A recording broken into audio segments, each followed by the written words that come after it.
আমরা জানি না এই জিনিসটা কি। যদি এরকম এক টুকরা হীরকখণ্ড, ডায়মন্ড, কেউ চেনে না এটা যে ডায়মন্ড, কেউ চেনে না, এমন লোকের কাছে যদি এটা পায়, এর কোনো দাম তার কাছে নাই, এর কোনো মূল্য হবে না। কিন্তু যে চেনে, সে তো এটার জন্য তার বাড়ি ঘর জমি জমা সব বিক্রি করবে, জানটা দিয়ে ওইটাকে নিতে চেষ্টা করবে। যেহেতু এইটাকে কিনতে গেলে, এই ওজনের একটা ডায়মন্ড কিনতে গেলে কয়েক বিলিয়ন ডলারের প্রয়োজন হবে, এই ওজনের একটা ডায়মন্ড কিনতে গেলে। আমাদের ঘরের মধ্যে আল্লাহ রাব্বুল আলামিন ডায়মন্ডের চাইতে, রূপার চাইতে, স্বর্ণের চাইতে, হীরকখণ্ডের চাইতে, আকাশ এবং জমিনের চাইতে সব থেকে মূল্যবান একখানা কিতাব দিয়েছিলেন, যার নাম কোরআন শরীফ। কপাল পোড়া আমরা এই কোরআনকে চিনলাম না, বুঝলাম না, খালি চুমাই খাইলাম, মাথায় লাগালাম, বুঝলাম না কি এর উপরে চুমা খাইলাম, এটা কি।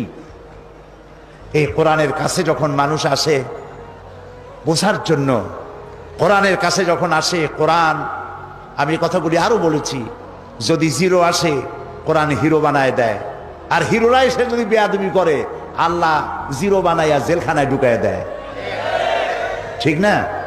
এ হচ্ছে সেই কোরআন শরীফ। বুঝতে চেষ্টা করি নেই, সবার বাড়ি কোরআন শরীফ আছে। আমি যদি এখন প্রশ্ন করি কার বাড়িতে কোরআন শরীফ নাই, হাত তুলে দেখান। হাত কি উঠবে একখানো? হাত কি একখানো উঠবে? উঠবে না। কিন্তু যদি জিজ্ঞেস করি সূরা ফাতিহার অর্থ কি, কে কে জানেন? হাত তোলেন। হাত কি তখন বেশি উঠবে না কম উঠবে? সেই জন্য হাত উঠাইতে বললাম না। কোরআন এসেছিল বোঝার জন্য, বুঝি নেই।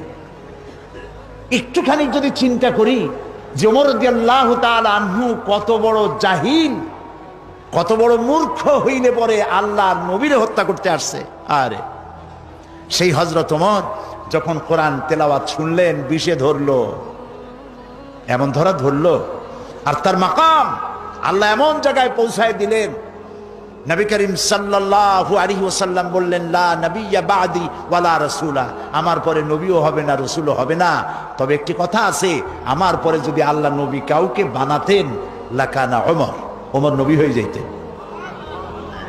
সুবহানাল্লাহ কইতে ইচ্ছা করে না? কোথার থেকে কোথায় চলে গেছে। হযরত ওমর রাদিয়াল্লাহু তাআলা আনহুর এই ব্যাপারটি এই মাহফিলে আমি আরো একবার বলেছিলাম, আজকে আবার স্মরণের জন্য বলি। তিনি আমিরুল মুমিনিন, খলিফাতুল মুসলিমিন, দেশ পরিচালনা করছেন, দ্বিতীয় খলিফা হযরত আলী রাদিয়াল্লাহু তাআলা আনহু। তিনি রাতের বেলায় স্বপ্ন দেখছেন যেন তিনি মসজিদে নববীতে নবী করিম সাল্লাল্লাহু আলাইহি ওয়াসাল্লামের পেছনে তার ইমামতিতে নামাজ আদায় করছেন। স্বপ্ন। নবী করিম সাল্লাল্লাহু আলাইহি ওয়াসাল্লাম নামাজ শেষ করে সালাম ফিরিয়ে মুক্তাদির দিকে ফিরে বসেছেন এবং দোয়া পড়তেছেন। হযরত আলী মাসনুন দোয়াগুলি পড়ে বেরিয়ে গেছেন। মসজিদের দরজা থেকে বেরিয়ে গিয়ে দেখেন এক বুড়ি দাঁড়ানো, হাতে একটা পাত্র। বুড়ি কাছে এসে বলছে, আলী আবার ভেতরে যাও, এই পাত্রের মধ্যে যত খোরমা দেখতে পাও এই খোরমাগুলি আমার বাগানে, নতুন বাগান, তুমি একটু ভিতরে নিয়ে যাও। রাসূলুল্লাহকে বলো তিনি যেন নিজে খান আর সাহাবায়ে কেরামদের মধ্যে যেন ভাগ করে দেন। রাসূলুল্লাহ আমার বাগানের খোরমায় হাত দিলে আমার বাগানের খোরমায় আল্লাহ বরকত দিবে। হযরত আলী ভিতরে চলে গেলেন, নবী করিম সাল্লাল্লাহু আলাইহি ওয়াসাল্লামকে ঘটনা শোনালেন। নবী করিম সাল্লাল্লাহু আলাইহি ওয়াসাল্লাম পাত্রের ভেতর থেকে একটি খোরমা তুলে নিয়ে হযরত আলীর মুখের মধ্যে দিয়ে দিলেন। হযরত আলী রাসূলের দেওয়া খোরমা চিবোচ্ছেন, এমন সময় তার কানে মসজিদে নববীর আজানের আওয়াজ চলে গেল, আসসালাতু খায়রুম মিনান নাওম। ঘুম ভেঙে গেল। ঘুম ভেঙেছে ঠিক, কিন্তু হযরত আলীর মুখের ভিতরে রাসূলের দেওয়া খোরমার স্বাদ তখনও ছিল।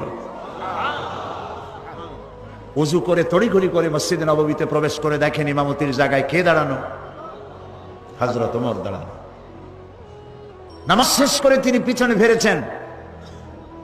হযরতে আলী রাদিয়াল্লাহু তাআলা আনহু তিনি মাসনুন দোয়াগুলি শেষ করে বেরিয়ে গেছেন। দরজা থেকে বেরিয়ে দেখেন এক বুড়ি, হাতে এক পাত্র। বুড়ি এসে বলছে, আলী আবার ঢোকো ভেতরে, এগুলি আমার বাগানের খোরমা, আমিরুল মুমিনিনকে দাও, তিনি খাবেন এবং সাহাবায়ে কেরামদের মধ্যে দিবেন, আমার নতুন বাগানে খোরমায় আল্লাহ বরকত দিবে। হযরত আলী দেখেন স্বপ্নে যা দেখছিলাম তা তো বাস্তব হচ্ছে। ভেতরে চলে গেলেন। হযরত ওমর রাদিয়াল্লাহু তাআলা আনহুকে পাত্রটি দিয়ে ঘটনা বললেন। হযরত ওমর পাত্র বাম হাতে নিয়ে ডান হাতে একটা খোরমা উঠাইয়া হযরত আলীর মুখের মধ্যে দিয়ে দিলেন। হযরত আলী খোরমা খেতে গিয়ে দেখলেন অন্যান্য খোরমার চাইতে এটা তো স্বাদ খুবই ভালো। তিনি বললেন, ইয়া ওমর জিদনি তামরাতান উখরা, তুমি আমারে আরেকটা খোরমা দাও, খুব মজা লাগতেছে, আমারে যদি দুই একটা বেশি দাও কারো ভাগে কম পড়বে না, পাত্র ভরা খোরমা দাও না একটা বেশি। হযরত ওমর রাদিয়াল্লাহু তাআলা আনহু বললেন, ইয়া আলী লাউ আন্না রাসূলুল্লাহ সাল্লাল্লাহু আলাইহি ওয়াসাল্লাম যাদাক লাজিদনাক। হে আলী, স্বপ্নের ভিতরে রাসূলুল্লাহ যদি তোমার একটার বেশি খোরমা দিতেন আমিও তোমার একটার বেশি খোরমা দিতাম। হযরত আলীর চোখ এত বড় হয়ে গেছে, কয় কি স্বপ্নে দেখলাম আমি? হযরত আলী বলছেন, ইয়া ওমর আমহিয়া রুইয়া রাআইতাহা আমহিয়া গায়বুন আমিত্তালাত আলাই। হে ওমর, এটা কি স্বপ্ন যা তুমি স্বপ্ন দেখে আমাকে বলছো, না গায়ব থেকে তোমাকে জানানো হয়েছে? তুমি কেমনে জানলে যে রাসূলুল্লাহ স্বপ্নে আমার একটা খোরমা দিয়েছিলেন? হযরত ওমর রাদিয়াল্লাহু তাআলা আনহু বলছেন, ওয়াল্লাহি মা হিয়া রুইয়া ওয়ালা গায়ব। হে আলী, আল্লাহর কসম, এটা স্বপ্নও নয়, এটা গায়েব থেকেও আমাকে জানানো হয়নি। মূল বিষয়টা হলো ওয়ালাকিন্নাল মুমিনা ইযা আখলাসা কলবাহু ইয়ারা বিনুরিল্লাহ। মূল কথা হলো একটি মানুষ যখন পা থেকে মাথা পর্যন্ত আল্লাহর জন্য হয়ে যায় তখন সে আল্লাহর সাহায্যই দেখতে পায়। হযরত ওমর রাদিয়াল্লাহু তাআলা আনহু কোথায় ছিলেন আর আল্লাহ তাকে কোথায় উঠায় দিলেন? এই কোরআনের বরকতে। সুবহানাল্লাহ বলুন। এই কোরআনের বরকতে। সেই কোরআন আমাদের প্রত্যেকের ঘরে আছে, কিন্তু কোরআন থেকে কিছুই নিতে পারলাম না। আরে কিছুই নিতে পারলাম না।